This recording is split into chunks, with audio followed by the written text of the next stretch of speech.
नमस्कार दोस्तों, आप कहानी सुन रहे हैं ललित का भयानक प्रेत। मेरा नाम हिरल मेहता है और मैं सूरत का रहने वाला हूँ जी। इस रोड पर हमारी किराने की बड़ी दुकान है। आज मुझे हमारी दुकान पर काम करने वाले ललित के बारे में बात करनी है। ललित वैसे तो एक मेहनती लड़का था, पर शायद उसे कुछ दिमागी तकलीफ थी। उसे गुस्सा काफी जल्दी आ जाता था और वह थोड़ा मुहफट भी था। गरीब घर का लड़का समझकर हम उसे काम तो दे दिया, पर हमें मालूम नहीं था कि यही हमारी सबसे बड़ी गलती साबित होगी। आज ललित तो इस दुनिया में नहीं है, पर ललित का खौफनाक प्रेत दुकान पर दिन रात मंडराता रहता है। एक साल पहले एक दुखियारी औरत हमारी दुकान पर आई। उसने हाथ जोड़ कर कहा कि मेरे बेटे के लिए कुछ काम ढूंढ के दीजिए। मेरे पापा ने फौरन उन्हें कहा कि आपके बेटे को कल से यही काम पर भेज दीजिए। इस तरह ललित को जाने बिना ही काम पर तो रख लिया, पर धीरे धीरे ललित का गुस्सैल स्वभाव सामने आने लगा।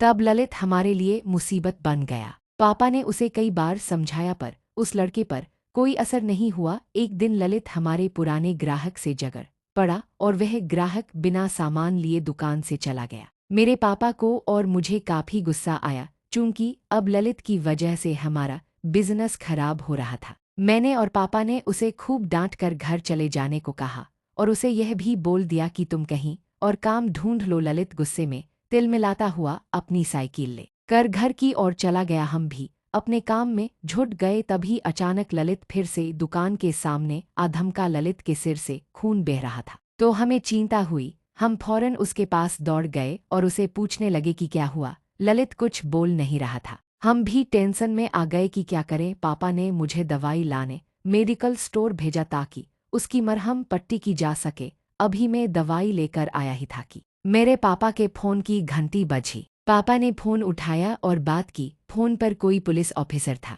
उस पुलिस वाले ने कहा कि आपकी दुकान पर कोई ललित नाम का लड़का काम करता था। पापा ने फौरन हाँ कहा।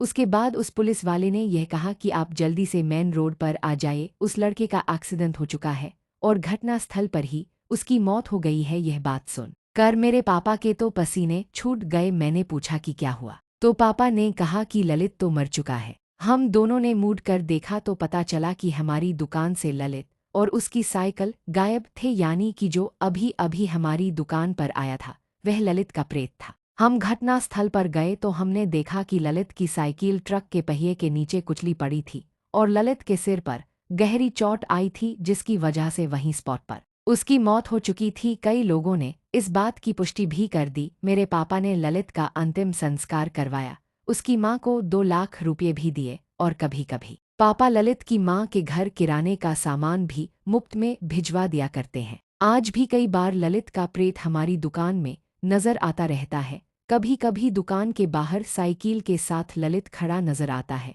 और हमारे कई ग्राहक को भी ललित डराता रहता है। शायद मरने के बाद भी ललित के गुस्सैल स्वभाव ने उसका पीछा नहीं छोड़ा है। पापा कभी कभी कहते हैं कि ललित को काम से नहीं निकाला होता तो शायद वह आज जिंदा होता, पर मैं पापा को सांत्वना देकर समझता रहता हूँ कि मौत और ग्राहक कभी भी आ सकते हैं, उसे कोई टाल नहीं सकता। उसका समय पूरा होना था, इसीलिए वह चला गया। वह एक एक्सीडेंट था, उसमें हमारा कोई दोष नहीं है। कहानी समाप्त हुई। आपको यह कहानी कैसी लगी कमेंट बॉक्स में लिखकर जरूर बताएं। धन्यवाद।